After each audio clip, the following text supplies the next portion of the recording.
পয়সা থাকতে হইলে আমাকে প্লাস্টিক সার্জারি করতে হইব। যাও এটা দক্ষ রং মিস্ত্রি ডেকে নিয়ে আও। ওরে বাপুরে ইয়া সাইড দেখি তুই খালি রাসেলস ভাই না। আমি বুইটা মানুষ আর বুইটা মানুষ শিশু সমতুল্য। এই শিশু বয়সে আমি মরতে চাই না। আমারে সাইডা দেও। ওই তোমার ভয় নাই, শুনছি এই বুড়া বয়স নাকি তুমি ভালো রং তামাশা করতে পারো। এখন আমগো একটু রং করে ধুরা সাপ বানিয়ে দাও।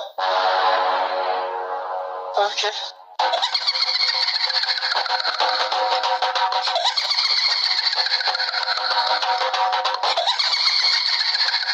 কেমন হইছে?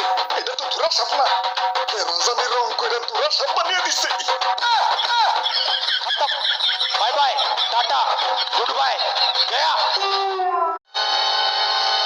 পয়সা থাকতে হইলে আমাকে প্লাস্টিক সার্জারি করতে হইব। যাও এটা দক্ষ রং মিস্ত্রি ডেকে নিয়ে আও। ওরে বাপুরে ইয়া সাইড দেখি তুই খালি রাসেলস ভাই না।